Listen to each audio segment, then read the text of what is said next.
Hey Internet, it's Jacob Philpott here. I've been spending the last couple of weeks playing around with a Python library called TensorFlow, which is used for building artificial neural networks. My main interest in TensorFlow has been for the purposes of image classification and object detection, which is the kind of technology you'd use in self-driving cars, self-flying planes, that kind of thing.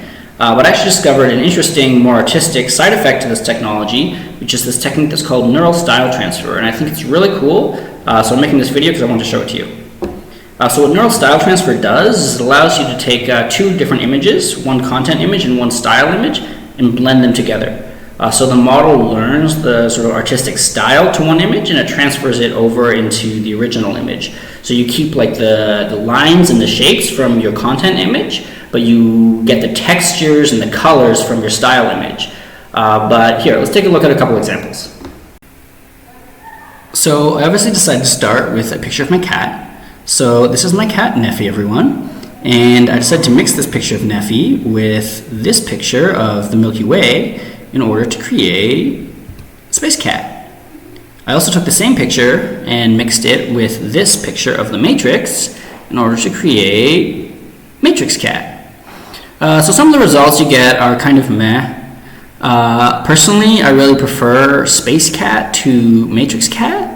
But considering the fact that it came from a neural network and a fairly primitive one at that, I'd say it's pretty good. Next up, I have this picture of my mother, and I mixed it with this print of an indigenous thunderbird, and we get this. So what I really like about this one is that it really highlights the power of neural style transfer as opposed to just using like a filter. I mean, everybody's used filters on their pictures to change the tone and the hue and things like that, but this is completely different.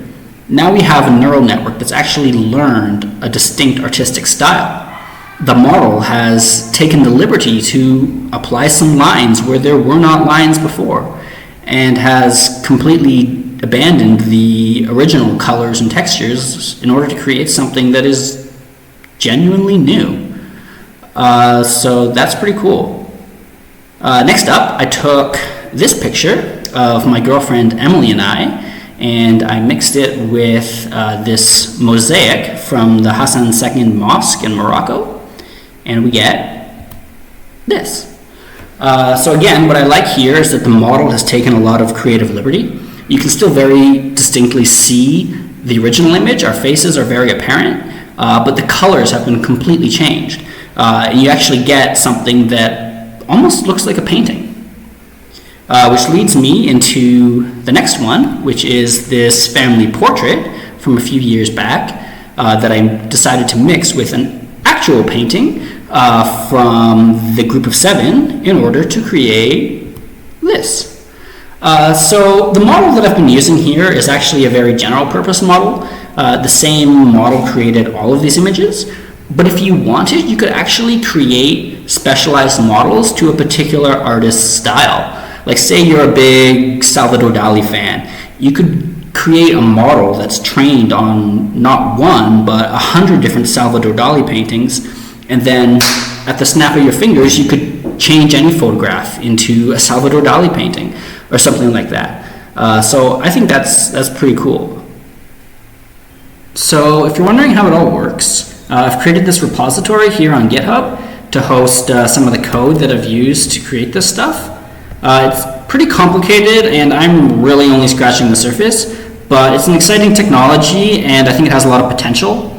I've been thinking not only about pictures, but also movies. Like, could we take an old Disney movie like Bambi or The Lion King and restyle it so that every single frame is now like a Monet or a Picasso or something? Also, sound waves. Could we use neural networks to blend classical music with dubstep or something? I don't know. Anyways, the rest of this video is a little slideshow I've put together to show off some of the stuff I've made. I hope you like it. If you do, don't forget to hit the subscribe button below. If you really like it, you can even give me a follow on GitHub too. Thanks.